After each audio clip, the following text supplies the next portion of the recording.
기도합니다. 걸어가신 하나님 아버지, 오늘 또 수요일 오전이 귀한 시간 우리를 주의 말씀 앞으로 인도하여 주신 거 감사합니다. 오늘도 귀한 말씀을 통하여 주님의 그 뜻을 깨닫고 또 그것을 우리의 삶 속에 적용하며 열매 맺는 우리 모두가 다 될 수 있도록 축복하여 주시옵소서. 마칠 때까지 함께 주실 것을 믿사옵고 거룩하신 예수 그리스도의 이름으로 기도하옵나이다. 아멘. 찬송가 294장입니다. 294장 하나님은 외아들을 우리 같이 찬송하시겠습니다.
이어서 295장 큰 죄에 빠진 나를 우리 계속해서 찬송하시겠습니다.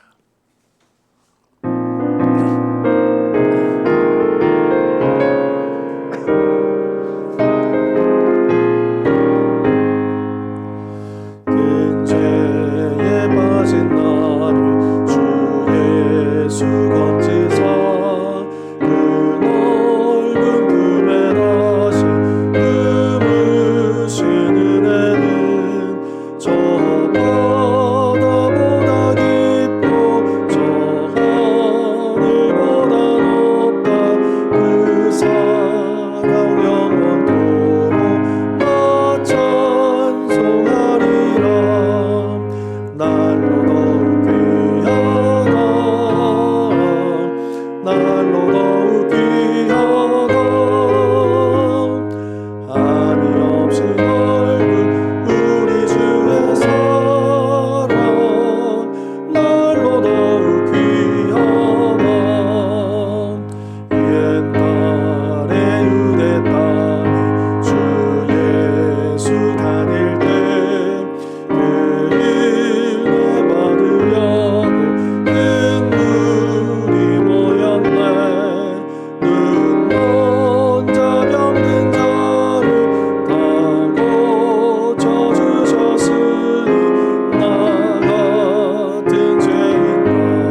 나눌 말씀 신약성경 베드로후서 3장입니다.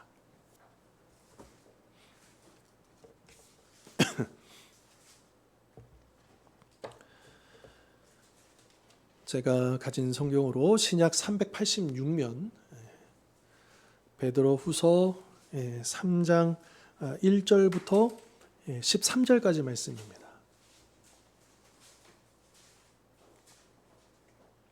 천천히 찾으십시오. 베드로후서 3장 1절부터 13절까지 말씀 이제 한 절씩 저와 함께 교독하시겠습니다. 사랑하는 자들아, 내가 이제 이 둘째 편지를 너희에게 쓰노니 이 두 편지로 너희의 진실한 마음을 일깨워 생각나게 하여 거룩한 선지자들이 예언한 말씀과 주 되신 구주께서 너희의 사도들로 말미암아 명하신 것을 기억하게 하였노라.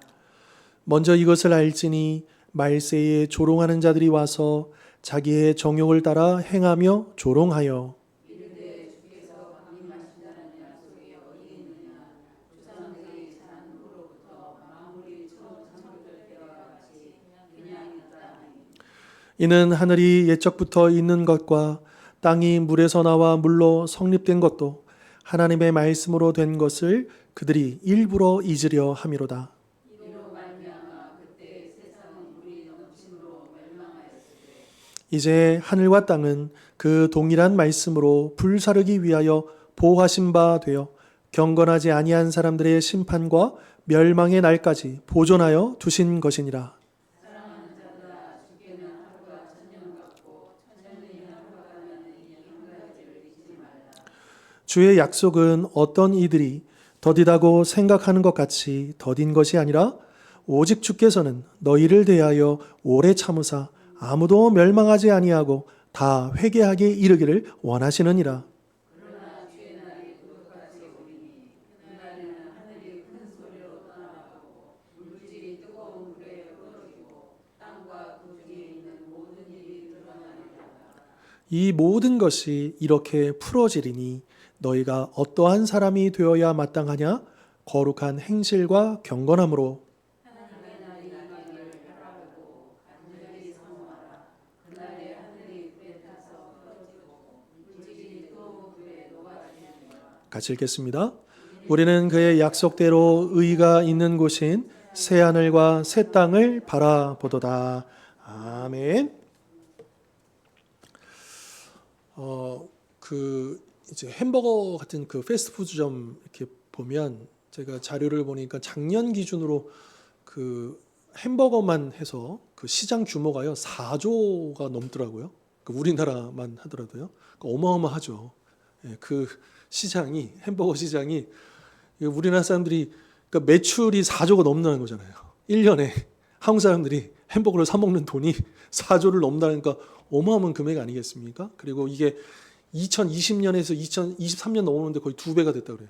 한 2조에서 한 4조까지 그렇게 꽤 크게 이제 잘 되고 있는데 여러분 패스트푸드점은 그러니까 물론 이제 뭐 어떤 분들은 이제 별미로 그 햄버거 좋아서 이제 먹기도 하지만 사실은 이게 패스트푸드라는 말 자체도 있지만 그게 이제 음식의 어떤 퀄리티나 이런 것보다는 왜 그걸 먹습니까?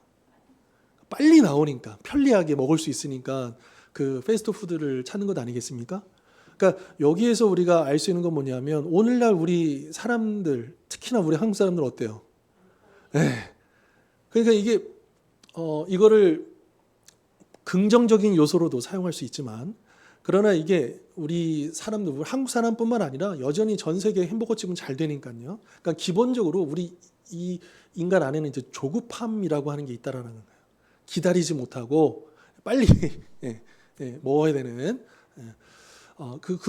저기 이 영상이라는데 보면 외국 사람들이 우리나라 와가지고 굉장히 신기하게 그리고 아주 또 뭐라 그럴까요? 그 부러워하는 것 중에 하나 뭐냐면 식당 가면 이렇게 외국에서는 이렇게 이제 뭐죠? 웨이터를 이제 불러야 되잖아요. 눈 마주치고 이렇게 소리치고. 근데 이제 우리나라 어떻습니까? 그냥 누르면 띵동 누르면 오잖아요.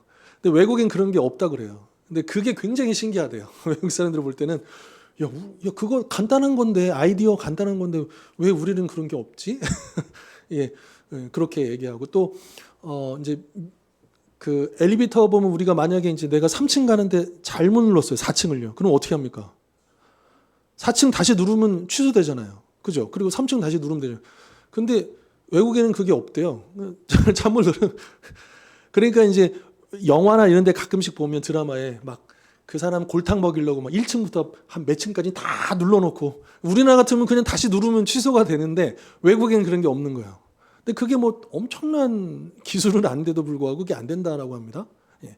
아무튼 뭐 우리나라 사람은 더 그렇고, 우리나라 사람뿐만 아니라 전 세계적으로 이렇게 조급함이 있고, 그것을 반영한 걸로 이렇게 세상은 좀 더 편리하고 빨리빨리 무언가 해결되고 또 음식도 먹을 수 있고 이거를 추구한다라고 하는 거죠. 근데 그게 우리의 건강에 좋을까요, 안 좋을까요? 자꾸만 무언가. 예. 물론 이제 때로는 정말 아주 요긴하게, 시간이 정말 급박하고 해서 그렇게 요긴하게 될 때도 있지만, 우리는 좀 알잖아요. 이게 햄버거를 먹으면서도 이게 몸에 참 좋은 음식 이렇게 먹진 않잖아요. 이게 보약이다 이렇게 먹진 않잖아요. 그죠? 예. 참고로 이제 어떤 그 의사 선생님들은 이제 햄버거가 무조건 나쁜 음식은 아니다. 왜냐하면 햄버거 보십시오. 빵이 있고 그 사이에 고기도 있고 야채도 있잖아요. 그러니까 엄밀히 말하면 이게 생각보다는 나쁜 음식은 아니라는 거예요. 그런데 우리나라 사람들에게 왜 이게 나쁜 음식이 됐냐면, 우리나라 사람들이 이 햄버거를 제일 많이 먹는 시간대가 언제인지 아십니까? 점심과 저녁 사이예요. 그러니까 무슨 말이냐? 한국 사람들은 햄버거를 식사로 생각 안 하고 간식으로 간식으로 출출할 때 먹는 간식으로. 그런데 그냥 햄버거를 그냥 식사할 때 그거만 딱 먹으면 우리나라 비빔밥하고 비슷하다 이렇게. 밥 들어가 있고 고기 있고 야채가 막 얽혀 있는 것처럼 이것도 굉장히 생각보다 괜찮은 거라는 거죠. 그래서 그거를 식사 대용으로 딱 하고 좀 야채를 좀 더 보강한다든지 뭐 다른 거 안 먹고 중간에 뭐 이런 거 안 먹고 하면 그 햄버거 생각보다 오히려 노인층들에게는요 되게 안정적으로 단백질을 제공해주고, 그러면서도 야채도 섭취할 수 있는, 오늘 제가 뭐 햄버거 선전하는 것도 아닌데, 예. 그런 이제, 그래서 저도 이제 종종, 저도 자주는 아닌데 이제 종종 이제 점심에 이제 햄버거를, 저녁은 아니고 점심 때 이제 햄버거를 먹곤 하거든요. 네. 근데 취지는, 이 얘기를 드리는 취지는 뭐냐면, 조급함 때문에 우리의 건강이라든지 우리의 삶에 있어서 부정적인 영향이 분명히 있다라고 하는 걸 말씀드리고 싶은 거예요. 그런데 이런 조급함이 그러면 우리의 일상생활뿐만 아니라 신앙생활에도 영향을 줄 것이냐 아닐 것이냐라는 거죠. 어떻게 생각하십니까? 네, 이 조급함이라는 것이 우리 신앙생활에 있어서 굉장히 영향을 줄 수가 있다라고 하는 거예요. 그게 이제 오늘 우리 이 베드로후서 3장을 읽었는데, 여기에 나와 있는 이 재림과 관련해서 우리는 그날을 기다리고 있잖아요. 근데 그 기다리지 못하는 그 조급함이 이제 우리의 그 신앙을 갉아먹을 수 있는, 우리 신앙의 건강을 해칠 수 있는 어떤 요소가 될 수 있다라고 하는 부분을 우리가 좀 염두하고 오늘 말씀을 좀 같이 살펴보았으면 좋겠습니다. 이 베드로후서는요, 베드로후서 1장에도 나와 있지만 베드로는 직감했어요. 자기가 곧 죽을 것을, 이제 순교할 걸 알았습니다. 보통 우리가 성경상에는 나오지 않지만 교회 전승에 의하면 사도 베드로와 좀 비슷한 시기에, 그래서 네로 황제 치하 때 베드로도 순교합니다. 순교하고요. 그리고 그 교회, 초대교회 증인들에 의하면 이제 베드로는 십자가에 달려 죽는데, 이제 사도 바울 같은 경우는 이제 목이 잘려서 죽고, 베드로 같은 경우는 십자가에서 죽는데 처형을 당하는데, 이제 베드로가 요청을 했다 그러죠. 자기는 예수님, 우리 주님처럼 그럴 만한 자격이 안 됩니다. 그러니까 나를 거꾸로 매달아 주십시오 해서 이제 그렇게 이제 순교했다라고 전해집니다. 성경은 아무리 찾아봐도 그런 내용은 안 나와요. 이거는 이제 교회에서 전승되는 이야기입니다. 아무튼 팩트는 뭐냐? 바울도 베드로도 순교했다는 거고요. 자, 그러면서 베드로가 이 베드로전서도 썼지만 베드로후서에서 이제 자기가 곧 순교할 거라를 알고 이제 이 이거를 이 편지를 기록했다라고 하는 것은 유언과 같은 말씀 아니겠습니까? 그래서 이 베드로 후서를 읽게 될 이 당시의 초대교회, 특별히 소아시아 땅에 지금의 이제 터키 땅에 있었던 그 이방인 중심의 그 교회들, 그 성도들과 그리고 또 이것이 하나님의 은혜 가운데 이제 오늘 우리에게도 주시는 유언과 같은 말씀. 이 마지막 때를 우리가 어떤 마음으로 어떤 자세로 또 살아가야 할지를 우리에게 말씀해 주고 있다라고 하는 거죠. 자, 먼저 이 사도 베드로는 오늘 우리가 읽었던 그 3장 1절부터 7절에서 뭘 강조하고 있냐면 성도들에게 여러분 사도들의 선지자들의 예언과 사도들의 명령을 잊지 마십시오. 이렇게 이야기를 하는 거예요. 자, 선지자들의 예언하면 이거는 구약을 얘기합니다. 구약. 그리고 사도들은 이제 예수님의 사도들이잖아요. 그러니까 엄밀히 말하면 사도들의 명령은 예수님이 사도들을 통해서 주신 명령이죠. 이 사도들이 예수님께 받은 명령을 이제 전달한 거니까요. 그런데 이 사도들의 명령은 곧 이 당시에는 직접 증언이죠. 사도들이 살아 있었던 시대니까요. 초대교회는. 그러나 오늘날은 어떻습니까? 이들이 이제 다 죽고 이 기록이 남아서 우리에게 주어진 거잖아요. 결국은 신약 성경을 얘기하는 거예요. 즉 사도 베드로는 성도들에게 구약과 신약에 있는 말씀을 기억하라고 얘기하는 거예요. 이 마지막 때에 대해서. 이제 지난번에 유다서도 마찬가지지만 여기도 거짓 교사들을 염두하고 있습니다. 근데 그 거짓 교사들이 주장하는 것들이 뭐냐? 구약과 신약에 없는 거. 참 새로운 거. 너희들 못 들어봤지? 뭐 이런 거. 그리고 구약과 신약에서 분명히 말씀하고 있는데 그것을 이렇게 꼬거나 왜곡시키는 거. 그런 것들을 염두하면서 사도 베드로가 강조하는 것은 우리들에게 강조하는 뭐냐면 늘 이 성경 신구약에 있는 말씀을 분명히 붙잡으라 확실히 알라고 하는 거죠. 그 얘기 많이 들어보셨을 거예요. 그 가짜 화폐를 이게 골라내는 사람들이 있어요. 은행에 보면 이렇게 수많은 지폐 중에 위패가 섞여 있으면 그거를 물론 이제 그 기계로 뭐 이렇게 하잖아요. 근데 사람이 하는 게 더 정확하다고 합니다. 예. 근데 그 위패를 골라내는 그 전문가들이 물어볼 거예요. 당신은 어떻게 그거를 그렇게 싹 골라내? 이게 엄청나게 많은 그 지폐를 그냥 이렇게 하나 하는 게 아니에요. 이렇게 하면서 순간 그걸 딱 잡아내는 거거든요.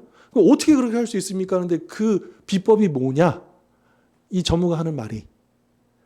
그러니까 위패를 잘 골라내기 위해서는 자기는 진짜 화폐를 너무 많이 만져봐가지고 진짜 화폐를 너무 많이 만져봤기 때문에 가짜 화폐가 딱 들어오는 순간 이거 아닌데 이게 딱 나온다는 거예요. 참 역설적이겠죠. 그러니까 우리가 이 이단을 우리가 어떻게 분별할 수 있겠느냐? 이 말은 뭐냐면 우리가 그만큼 하나님의 말씀을 정확하게 알고 있으면 우리 하나님의 말씀을 충분히 알고 있으면 이 이단들의 가르침이나 주장이 딱 들어왔을 때 순간 이거 아닌데라는 게 딱 나온다라고 하는 거죠. 그런 면에서도 사도 바울은 우리 성도들에게 그 거짓 교사들 이단들을 염두하면서 이 구약의 예언과 그 신앙의 명령의 말씀들 우리 주님의 말씀을 꼭 기억하라. 이것을 강조를 하고 있다라고 하는 것이죠. 예수님이 그런 말씀을 하셨어요. 베드로는 직접 들었겠죠. 예수님이 제자들에게 뭐라고 하셨냐면 가서 너희를 위하여 거처를 예비하면 내가 다시 와서 너희를 내게로 영접하여 나 있는 곳에 너희도 있게 하리라. 그러니까 이 말씀은 예수님께서 제자들에게 이제 당신이 곧 죽으시고 부활하신 다음에 승천하실 것인데 아버지 우편으로 가실 것인데 거기에 계속 계시는 게 아니고 다시 오신다라는 취지의 말씀인 거죠. 그러니까 베드로는 그게 예수님의 명령이고 약속이었던 거예요. 그것을 그대로 성도들에게 얘기하는 거죠. 우리 주님은 지금 십자가에서 죽으셨고 부활하셨고 승천하셨을 뿐만 아니라 거기로부터 살아있는 자와 죽은 자를 심판하러 오실 거야. 우리의 영원할 거처할 그것을 마련하시고 오실 거야. 이제 이것을 사도 바울은 기억하고 있었고 그래서 성도들에게 예수님이 사도 바울, 베드로뿐만 아니라 모든 사도들이, 모든 신약의 그 저자들이 계속 강조한 게 뭐냐면 예수님이 다시 오신다입니다. 이걸 굉장히 강조해요. 이게 신앙에 있어서 굉장히 중요한 요소입니다. 그냥 열심히 믿고 열심히 기도하고 열심히 뭔가 하는 거가 중요한 게 아니고 무엇을 위한 열심인가라고 하는 거예요.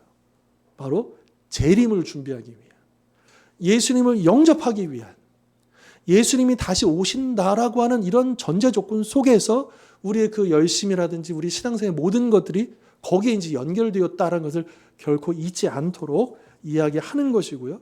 그래서 이단들은, 사단은 알죠. 우리의 신앙을 무너뜨리기 위해서. 그래서 사단은 이 종말론에 대해서 굉장히 왜곡시키고 잘못된 것들로 가르쳐서 우리를 헷갈리게 만드는 경우가 굉장히 많다라고 하는 겁니다. 뭐 시한부 종말론, 무슨 조건부 종말론, 무슨 막 수많은. 그런데 이게 이제 한국 교회에서는 자꾸만 두 가지, 저는 두 가지로 봅니다. 하나는 이런 이단들의 장난과 왜곡 때문에 그래서 섣불리 교회에서는 종말론을 건드리기가 어려운 분위기가 많이 일어났었고, 그래서 한때는 교회에서 요한계시록 얘기한다 그러면 이제 약간 오해받는, 그 교회 좀 이상한 교회 아니야? 이제 그런 분위기가 좀 있었었고 예전에는요. 그리고 오늘날에는 제가 볼 땐 이게 더 큰데요. 별 관심이 없어요, 재림에 대해서. 주님이 다시 오신다라고 하는 이 초대교회 성도들이 당장이라도 오실 거라고 생각하고 살았는데, 정말로.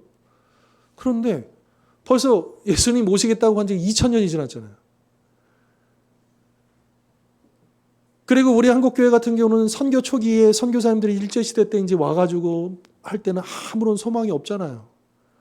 그때 우리 성도들이 뜨거웠는데 그 소망이 뭐냐? 예수 믿고. 왜요? 없어요. 일제시대 때 무슨 소망이 있습니까? 물론 그렇다고 해서 그 일제시대 때 우리 성도들이 현실은 부정하고 그렇게 이제 내세적인 신앙만 가지고 있었다라고 하는 건 아닙니다. 그러나 초점이요. 그 재림에 대한 그 죽고 난 다음에 거기에 대한 그 열망들이 굉장히 있었거든요. 심지어는 우리나라 우리 최초의 5분 목사님이 계세요. 최초 안수 받으신 그분들 중에 아마 들어보셨어요. 길선주 장로님이셨다가 이제 목사 안수 받으셨죠. 길선주 목사님이요. 성경을 많이 읽으셨는데 그 중에도 제일 많이 읽은 성경이 요한계시록이고요. 실제로 길선주 목사님 요한계시록을 10,000번 이상 읽으셨다고 그래요. 그러면서 요한계시록 주석을 쓰셨어요. 그런데 너무 그게 지나치셨는지 길선주 목사님이 내가 볼 때 예수님은 언제쯤 오실 거라고 적어놓기도 하셨어요. 그 정도로 열망하셨어요. 그 정도로 우리 믿음의 우리 한국교회 후배들은 그 주님의 재림을 갈망하고 기다리고 막 이랬거든요. 그러다가 이제 6.25 이후에 우리 한국교회가 굉장히 막 80년대까지 88 올림픽 때까지 엄청 성장하고 우리나라가 막 경제 부흥을 일으키는 그와 맞물려서 우리 교회도 굉장히 양적인 성장이 이루어지잖아요. 그리고 이제 우리나라가 아무리 힘들다 해도 거의 웬만해서는 굶는 사람 없고 경제적으로 여러 가지로 많이 우리 권사님들 어릴 시절하고는 비교조차 할 수 없을 정도로 많이 부유해졌잖아요. 교회도 마찬가지죠. 가난하고 어려웠던 그 시절이 아니라 그렇게 한국교회도 그렇게 되면서 점점 이제는 예수 믿고 천국에 대한 그런 이야기보다는 어떻게 하면 여기서 웰빙 할 것인가, 어떻게 하면 우리가 어떻게 하면 부부관계를 잘할 것인가, 어떻게 하면 돈 관리를 잘할 것인가, 어떻게 하면 우리의 삶이 유익할 것인가, 우리 현재에 너무 초점이 맞춰지면서 상대적으로 재림에 대해서 마지막 때에 대해서는 점점 무관심해지는 그런 분위기들이 있지 않는가. 그래서 우리가 이 말씀을 읽긴 있는데 읽을 때는 그렇지 라고 하지만 그러나 우리 일상으로 돌아오면 이건 별 관심이 없는 거예요. 물론 우리가 이것 때문에 너무 이제 예수님이 이제 곧 오실 텐데 이제 우리 이거 뭐 공부 열심히 해서 뭐 하고 뭐 이거 일 열심히 해서 뭐 하고 그냥 적당히 대충 해야지 이런 태도도 우리가 지양해야 되겠지만 그러나 여기에 대해서 우리 너무나도 무관심하고 마치 어떻게 보면 아니 예수님이 오신다는 걸 믿는 사람이 어떻게 저렇게 저런 태도로 저런 자세로 살아갈 수 있을까? 라고 하는, 마치 여기서 영원히 살 것처럼 자꾸 쌓아놓고 자꾸 여기에 초점을 맞춰놓고 있는 우리 그리스도의 모습은 없겠는가? 우리가 돌아볼 필요가 있겠다라고 하는 것이죠. 자, 3절 4절에 보시면 베드로는요, 말세에요, 조롱하는 자들이 나타난대요. 근데 그들이 뭘 조롱하느냐? 4절에 그 내용이 있죠. 이게 조롱하는 자들의 말을 인용한 거예요. 주께서 강림하신다는 약속, 그러니까 재림의 약속이 어디 있느냐? 재림, 예수님 약속하신 건 맞아? 그러니까 교회는 초대교회 때부터 이미 사도들은 예수님께서 재림하신다는 것을 그렇게 강조해 왔고 했는데, 벌써 이 베드로 후서가 기록될 것만 해도 예수님 부활 승천하신 다음에 벌써 한 적어도 30년 이상, 그 정도 됩니다. 3, 40년 흐른 후입니다. 근데 벌써 이때부터 야, 예수님 재림이 맞아? 예수님 오시는 거 맞아? 이 세상을 봐. 조상들이 잔 후로부터 만물이 처음 창조될 때와 같이 그냥 있지 않아. 무슨 징조가 어디 있어? 이제 이렇게. 그래서 이 예수님의 재림을 믿고 있는 성도들을 조롱한다 이거예요. 야, 있지도 않을, 그게 약속이 맞는지 안 맞는지도 모를 그것 때문에 너희들 그렇게 고생하고 있는 거야? 그렇게 애쓰고 있는 거야? 아니, 그럴 필요가 뭐가 있어. 그러니까 이 베드로 후서에 나와 있는 거짓 교사들은요, 그 유다서하고 비슷해요. 그래서 그들은 영지주의적인 성격이 있고, 그래서 이제 육체적인 타락. 근데 특별히 베드로 후서에 나타나는 이단들은요, 심지어 어느 정도까지냐면요, 바울이 복음 안에서 자유를 얘기했잖아요. 복음 안에서 우리가 자유함을 얻었다. 그래서 요거를 가지고 왜곡해가지고, 야, 우리는 자유야.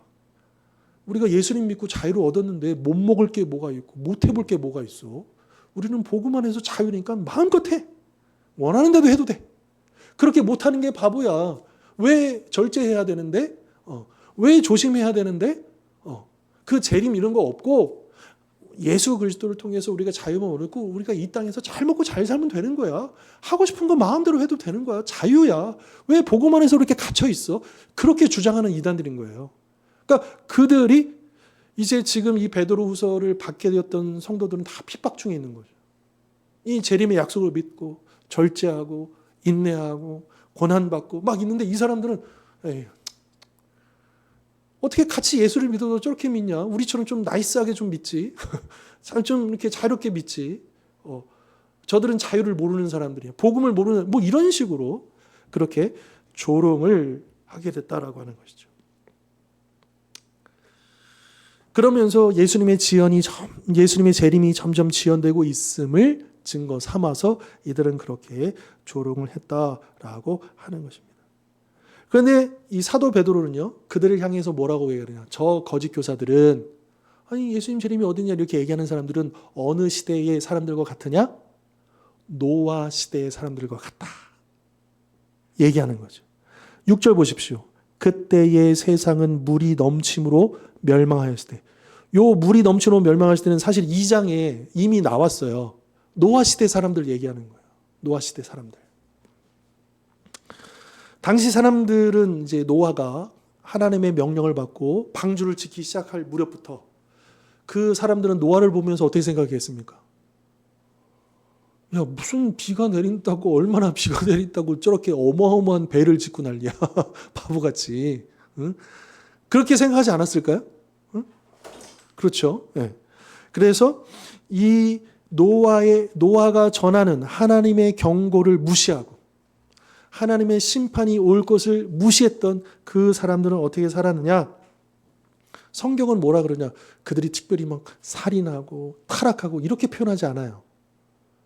그들을 뭐라 그러냐? 그냥 일상생활을 살았다는 거예요. 결혼하고 가정을 꾸리고 그냥 하루하루 그들이 살던 그런 일상을 살았을 뿐이다. 그런데 중요한 건 뭐냐? 그냥 일상을 그대로 살았다는 게 죄가 아니고 그것 때문에 뭘 잊어버린 거예요?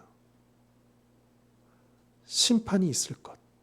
하나님께서 심판을 내리실 것에 대한 그 경고를 잊어버리고 그저 일상을 즐겼다. 여기에 포인트가 있다는 거예요. 그러니까 우리가 가정을 꾸리고 직장 일을 하고 이게 나쁘다고 보는 게 아닙니다. 성경이 말씀하시는 것은 그런 누가복음에서 그런 얘기하지만 생활의 염려로 인해서 삶의 분주함으로 인해서 그 피곤함 속에 갇혀서 우리에게 있는 소망을 잊어버리고 그 재림의 때를 잊어버리는 것이 문제지. 우리가 일상생활을 열심히 하는 게 문제로 삼는 게 아니죠. 성경의 관점은. 성경의 관점은 당연히 우리가 현실에 우리가 땅을 지금 디디고 살고 있잖아요.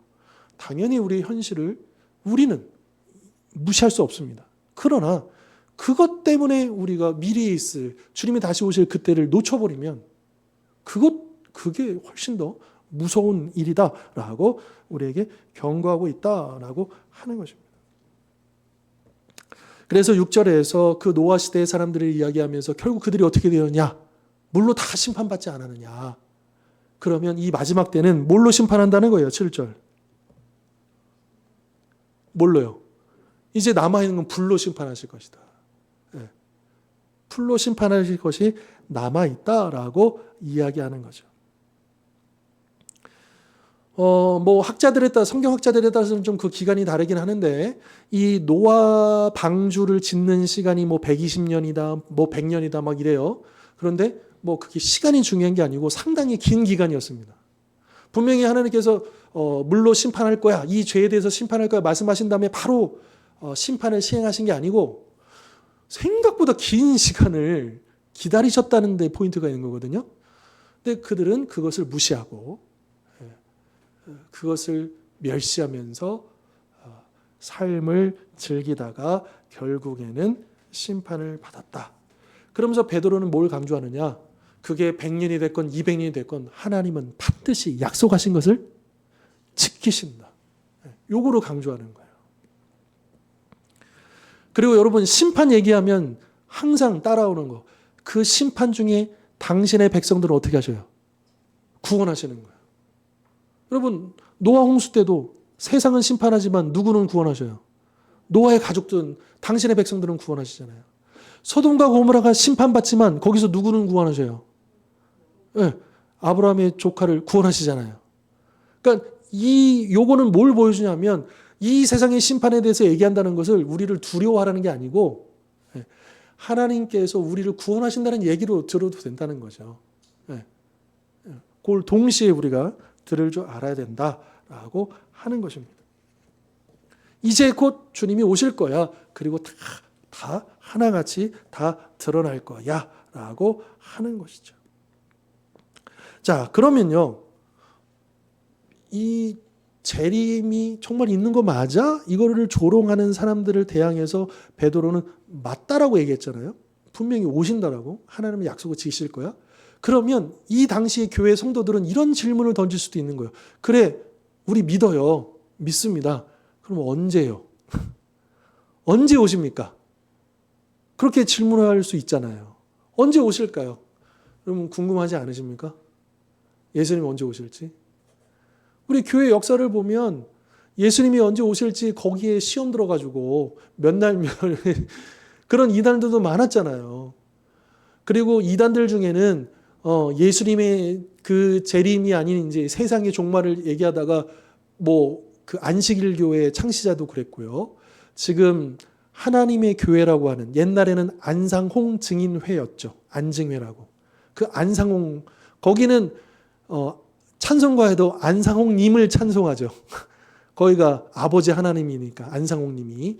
근데 이 안상홍도요. 1980 몇 년에 마지막 때가 임한다라고 예언했었어요. 안상홍도. 그랬다가 그게 불발로 돌아가고 또 안상홍이 죽으면서 그 안증회가 와르르 무너지죠. 그랬다가 이제 그 안상홍이 세운 어머니 하나님 장길자 그리고 남은 사람들 속에 리더였던 김주철 두 사람이 다시 이렇게 세운 게 지금 하나님의 교회예요. 그리고 세력이요. 제가 볼 때는 신천지보다 훨씬 더 튼튼해요. 왜냐? 이제 신천지 보십시오. 곧 죽을 거잖아요. 이만희 죽겠죠. 지금 90이 다 됐는데. 그 사람은 아무리 용을 쏘고 아무리 맛있는 좋은 걸 먹어도 죽을 거잖아요. 지금 여전히 그럼에도 불구하고 신천지 신도들은 영생 불사할 거로 믿고 있지만, 그런데 아십니까? 조금씩 교리를 바꾸고 있어요. 죽을 수도 있다. 물론 그 죽음은 육체적인 죽음에 불과하지. 그의 영의 죽음 아니다. 그러니까 이제 이 말이를 신성시하는 어떤 이제 그런 작업을 지금 하고 있어요, 내부적으로. 그래서 조금씩 이 신도들을 지금껏 30여 년, 40년 가까이 이 영생불사로 가르쳤다가 이제 이만희가 죽을 때가 되니까 지금 교리를 조금씩 확 바꾸지 않고 이렇게 바꾸고 있어요. 그래서 곧 이만희가 죽으면 그렇게 할 거예요. 절대로 이만희 죽는다고 해서 신천지가 사라지진 않을 겁니다. 그 측근들이 그 권력을 이어받아서 계속 이어갈 거예요. 예. 종교 사기꾼들이죠. 그들도 알아요.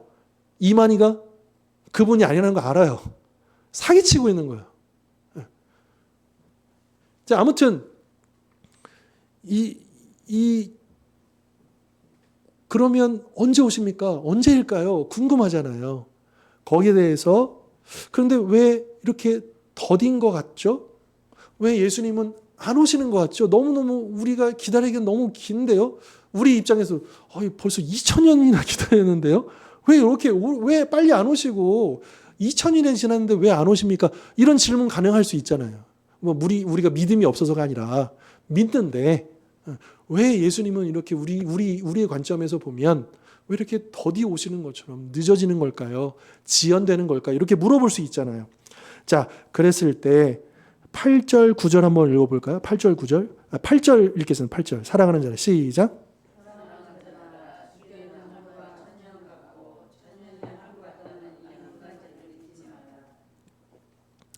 베드로가 얘기합니다. 우리 인간의 셈법과 하나님의 셈법은 달라. 우리 인간의 시간과 하나님의 시간은 달라. 이렇게 이야기하시는 것이죠. 우리 하나님은 어떤 분이시느냐? 나눔으로 곱하기를 하시는 분입니다. 예를 들어볼까요? 오병이어요. 오병이어에 그거를 나눌 때 어떻게 됐습니까? 그 자그마한 것을, 그 자그마한 어린아이 도시락, 그 자그마한 것을 예수님 손을 통해 가지고 나눴을 때 어떻게 되었습니까? 네. 아니 어떻게 벼룩의 간을 빼먹지. 참고로 벼룩에는 간이 없대요. 곤충은 간이 필요 없대요. 간이 없는데 아무튼 얼마 안 되는 그거를 예수님께 드려가지고 그걸 나눈 거잖아요. 그런데 5,000명이 실제로는 거기 있었던 여인들과 어린아이까지 포함하면 2만 명이 먹은 거잖아요. 이게 하나님의 셈법이라는 거예요. 나누고 베풀고 섬겼는데 없어지는 게 아니고 마이너스 되는 게 아니고 곱셈으로 나오는 이게 하나님의 원리라는 거죠. 이게 하나님의 능력이라는 거죠. 이게 하나님의 셈법이라는 겁니다. 또 하나님은 뺄셈을 통해서 더 하셔요. 예를 들어 볼까요? 여러분 기드온이 이제 일어나서 그 소심했던 기드온이 일어나가지고 성령의 감동을 받아서 이제 미디안 적들을 치는데 모여라! 그러니까 32,000명이 모였죠. 근데 하나님께서 32,000명 중에 어떻게 하셨습니까? 32,000명을 그대로 끌고 가게 하셨습니까? 300명 빼고 다 빼셨어요. 300명 가지고 그 어마어마한 적들을 물리쳤습니다. 하나님은 뺄셈으로 더 하시는 분이에요. 이게 하나님의 셈법이다.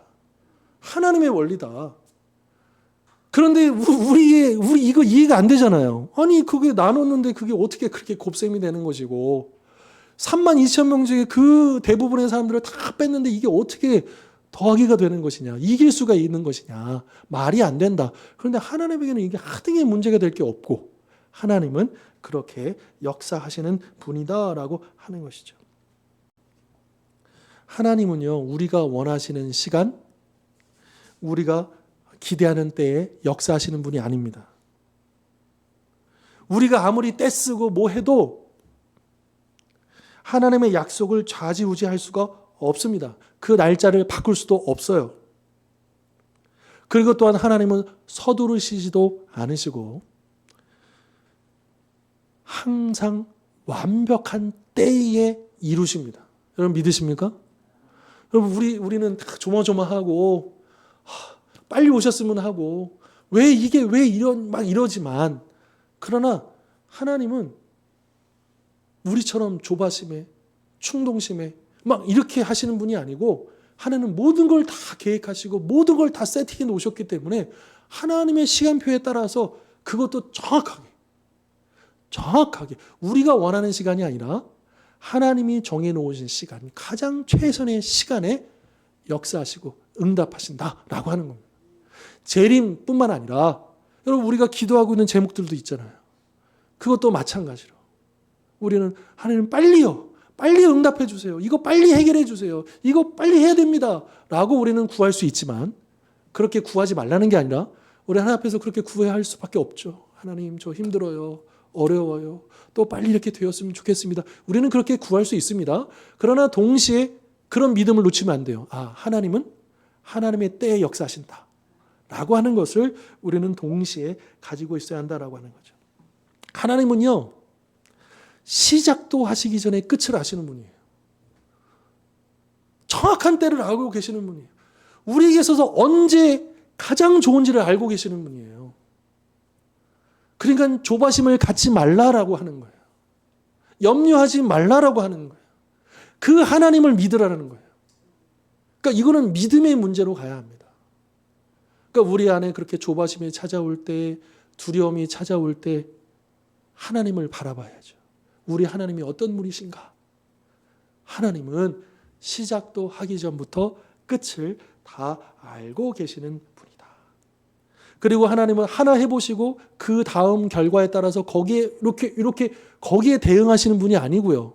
우리 하나님은 모든 것, 그러니까 이거 하나 해결하면 그 다음 보시고 이렇게 하시는 게 아니라 그것이 시작되기 전부터 다 모든 것들이 다 하나님 안에 다 들어와 있기 때문에 염려할 필요도 조급해할 필요도 없다. 하나님은 당신이 원하시는 때에 일하신다라고 하는 것이죠. 늘 하나님은 늦지도 않으시게 빠르지도 않으시게 정확한 때 일하신다. 역사하신다. 그리고 재림도 마찬가지다. 사도 바울은 우리에게 말해주고 있다라고 하는 것이죠. 아까도 말씀드렸지만 예수님께서 오시겠다라고 한 약속이 벌써 2000년이 지났습니다. 그죠? 네. 아직 예수님이 오시지 않았지만 우리는 분명히 고백하죠. 반드시 오실 것입니다. 그것이 우리의 믿음이지 않습니까? 왜요? 하나님은 신실하신 분이시기 때문에 반드시 그 약속을 이루시기 때문에 하나님의 셈법이 우리의 셈법과 다르다는 것을 우리는 기억해야 되고요. 그런 하나님을 우리가 신뢰하면서 우리의 입장은 뭐냐? 내가 원하는 때가 아니라 하나님이 원하시는 때까지 나로 하여금 인내할 수 있는 믿음을 달라고. 여러분 좀 다르죠? 하나님의 때를 좀 당겨주세요. 하나님 때를 좀 앞으로 좀 당겨주세요. 빨리 해주세요. 이런 기도도 가능하지만 우리가 기도 없는 기도할수록 어떻게 되느냐? 하나님의 때까지 인내하게 해주세요. 이것이 더욱더 성숙하고 성경적인 우리의 기도가 아닐까라고 하는 것이죠. 자, 그런데 베드로는요, 이 8절에서 그래, 하나님의 시간은 우리와 달라 이렇게 설명을 끝낼 수도 있었어요. 그런데 왜 더디게 오느냐에 대한 설명을 9절에서 하나 더 붙입니다. 9절을 읽어볼까요? 9절 주의 약속 시작.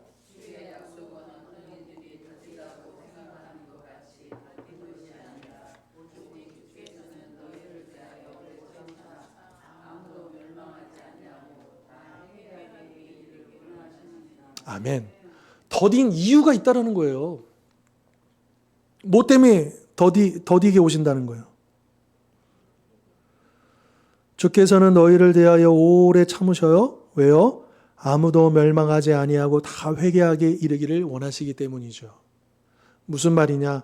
왜 예수님의 재림이 지연되는 것처럼 보여지느냐? 하나님이 아직도 기회를 주고 계시기 때문이라. 아직 돌아오지 못한 그 영혼들이 주께로 돌아올 수 있도록 우리 주님은 오래 참고 계시다라고 말씀하고 있는 것이죠. 은혜 아닙니까? 여러분, 재림이 더디 온다라고 하는 것을 은혜로 볼 수 있어야 된다는 거예요. 왜요? 이 기간이 회개하여 돌아올 수 있는 기회이기 때문이다라고 하는 것이죠.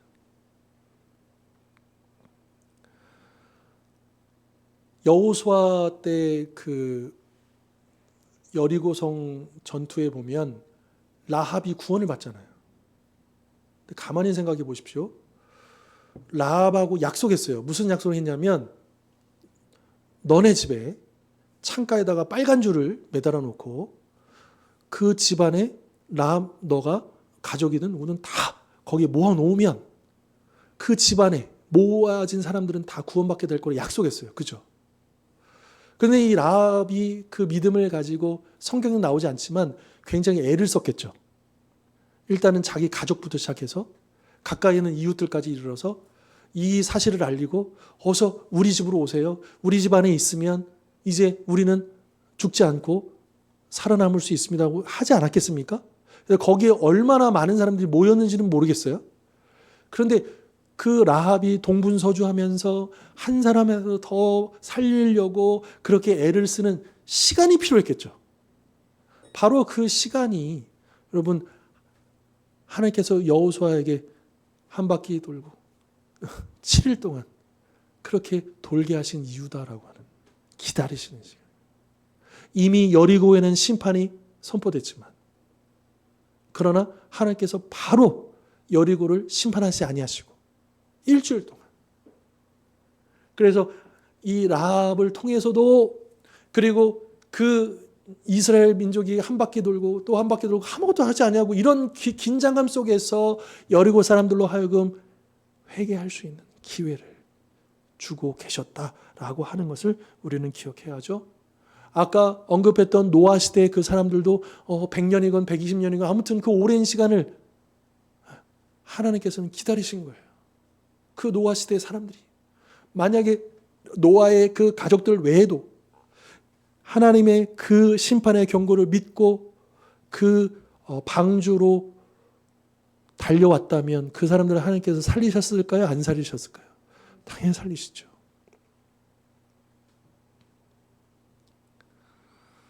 여러분 우리가 살고 있는 이 세상을 보십시오. 점점 더 세상이 망가지고 하나님을 대적하고 참 그런 시대가 점점 되고 있지 않습니까?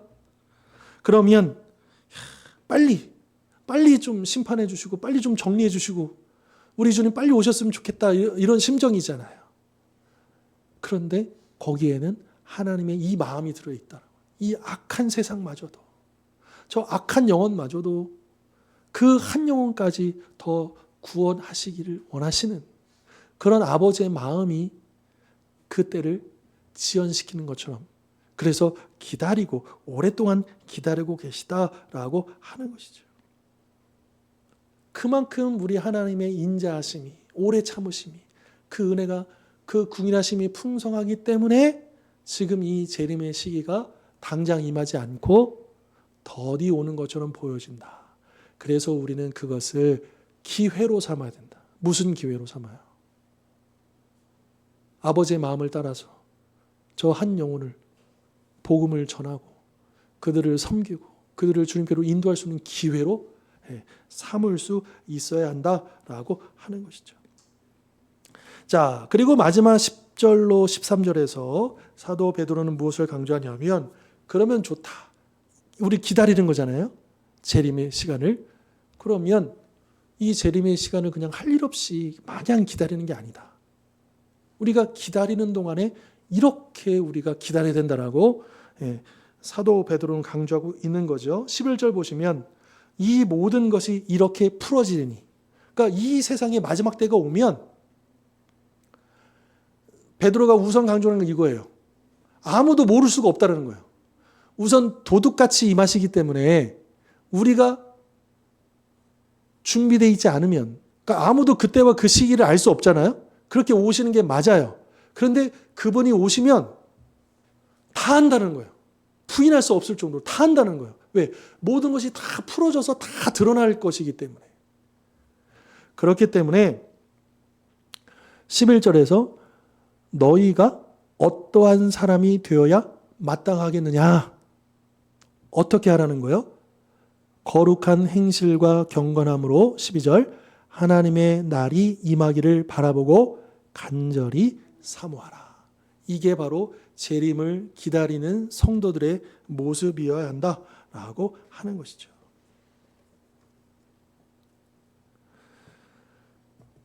그러니까 그 날에는요, 모든 게 다 드러나요. 명명백백이 다 드러나요. 모든 거짓이, 모든 악행이, 모든 비밀스러웠던 모든 것들이 다 드러나서 이제 다 심판받고, 그리고 새하늘과 새 땅이 이 가운데 임하게 되는 거예요. 그러니까 그 심판의 목적은 심판이 아니고요, 새하늘과 새 땅이에요. 이 모든 이 세상인 것들을 다 드러나게 하셔서 모든 거짓된 것, 악한 것들을 다 정리하시고 새하늘과 새 땅으로 우리를 인도하시기 위해서 그 날을 하나님은 준비하고 계시다라고 하는 것이고요. 그리고 우리는 그 재림의 때를 준비하면서 어떻게 살아야 하겠는가? 바로 여기서 말하는 것처럼 거룩한 행실, 경건함, 그런 모습으로 날마다 살면서 그 날을 바라보고 간절히 사모하면서 살아야 한다라고 하는 것이죠. 여러분, 우리는 분명히 세상 속에 살아가고 있습니다. 그러나 우리는 세상에 속한 사람들이 아니죠. 왜요? 이 악한 세상은 이제 다 드러나게 될 것입니다. 거기에 속한 자들은 다 심판받게 될 것입니다. 비록 우리는 이 악한 세상에서 구원받아서 여전히 이 땅을 디디며 살아가지만, 그러나 우리는 여기에 속한 자가 아니라 우리는 본향이 있잖아요. 그 본향을 기다리는 사람들이지 이 세상에 속해 있는 사람이 절대로 아니다. 그래서 우리는 그때까지 이 세상에 하나님 나라의 대사처럼, 이 하나님 나라를 대변하는 그런 파송을 받은 사람처럼 이 땅에 살아야 된다라고 하는 거죠. 여러분, 각 나라의 대사관들은요, 치외 법권이라 그러잖아요. 그러니까 그 대사관 안에만큼은, 그 영역만큼은, 그러니까 우리나라에도 대사관들이 많이 들어와 있죠. 근데 우리나라 법이 만약이죠, 프랑스 대사관이다. 그러면 프랑스 대사관 문 앞까지는 우리나라 법이 적용되지만, 그러나 그 프랑스 대사관 문 안에는 적용이 돼야 안 돼요? 안 됩니다. 근데 분명히 프랑스 대사관은 우리나라에 있잖아요. 우리나라에 있지만 우리나라 법을 적용받지 않는다니까요. 그게 대사의 특권이에요. 치외 법권을 적용받는 게 특권이에요. 대사관 밖에서 이 벌어지는 일들은 이 나라에 이게 받지만 그 나라 안에서만큼은 적용받지 않는다라고 하는 거죠. 마치 우리가 그렇다라고 하는 거죠. 우리는 하나님 나라의 백성으로서, 천국의 시민으로서 그 치외 법권을 가지고 이 땅을 살아야 된다. 물론 이거를 오용하면 안 되죠. 그래서 간혹 가다가 보면 그런 대사관 직원들이 치외 법권을 남용해서 뭘 밀수한다든지, 특히 이제 북한 그 사람들이 많이 그런다 그러죠. 북한 대사관들, 그 얼마 전에도 그 북한 대사관, 그 저기 어디죠? 어느 나라였는데 그 사람이 이제 넘어왔어요. 되게 고위급 관료라고 하더라고요.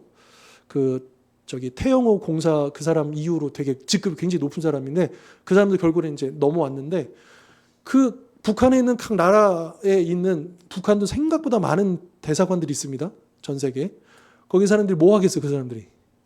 그 치외법권을 이용해가지고 마약 밀수하고, 그 또 저기 뭐예요, 그 김정은이 써야 되는 그 호화로움 용품들 막 유령 회사 세워를 하고 그런 일들이 동원된다고 하잖아요. 그런 식으로 하면 돼야 안 돼요? 그러라고 치외법권을 인정해 주는 게 아니잖아요. 그거는 땡이고요. 그러니까 우리는 그런 식을 위해서가 아니라 하나님 나라를 대변하고 하나님 나라를 명예롭게 하고 우리 하나님을 위해서 그 치외법권을 사용하면서 이 세상에 속하지 않음을 드러내야 되는데, 그게 뭐냐? 거룩한 행실과 경건함이라는, 그게 우리에게 요구되어지는 모습이다라고 하는 것이죠.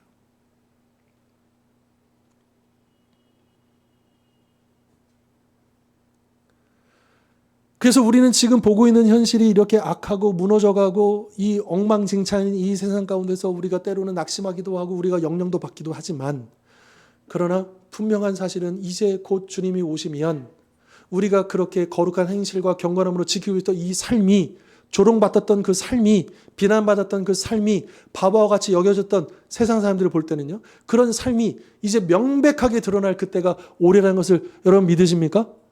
예, 그날을 우리가 기다리고 있잖아요. 그리고 그때 그분 왕께서 오셔서 우리에게 기다리고 또 거룩한 삶을, 경건한 삶을 살았던 우리에게 면류관을 주실 것을 우리 기다리고 있잖아요. 상을 주실 것을 기다리고 있는 거죠.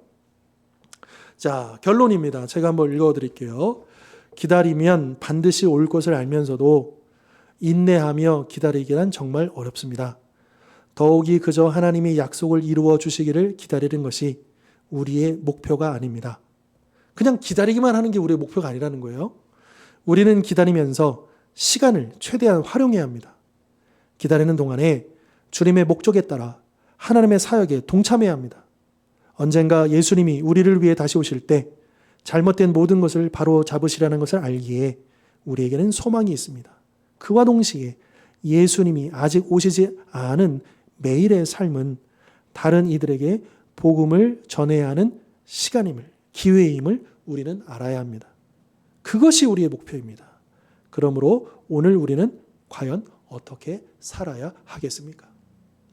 자, 오늘 주신 이 말씀처럼 이 마지막 때를 부정하면서 조롱하면서 살고 있는 이 세상 사람들을 바라보면서 그러나 우리는 그와 같지 아니하고 그날을 굳게 믿고, 그러나 더디 오시는 것처럼 여겨지는 그 이유가 바로 한 영혼이라도 구원하기를, 돌아오기를 원하시는 아버지의 마음을 우리가 알기 때문에, 그래서 우리는 기다리되 막연히 그냥 기다리는 게 아니라 그것을 기회로 삼아서 마지막까지 우리의 가족과 이웃과 또 이 세상에 있는 그 영혼들을 구원하는 그 기회로 활용하면서 거룩한 행실로, 경건한 삶으로 또 그렇게 주님 앞에 마지막 때까지 나아가실 수 있기를 주님의 이름으로 축원합니다.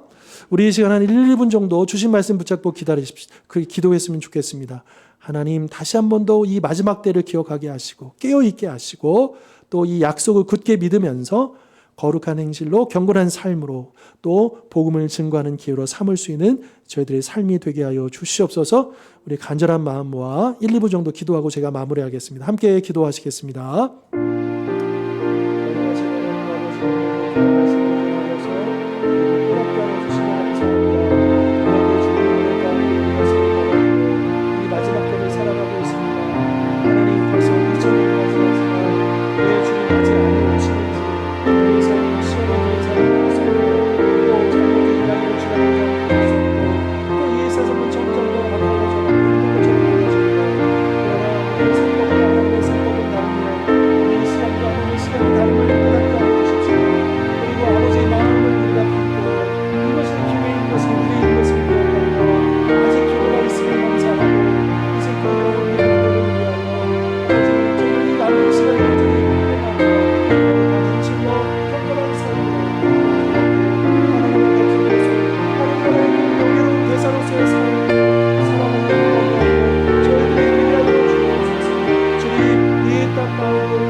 거룩하신 하나님 아버지, 오늘 우리가 남은 인생을 또 주님 앞에 설 때까지 어떤 믿음을 가지고 어떤 모습으로 살아가야 할지 말씀해 주신 거 감사합니다.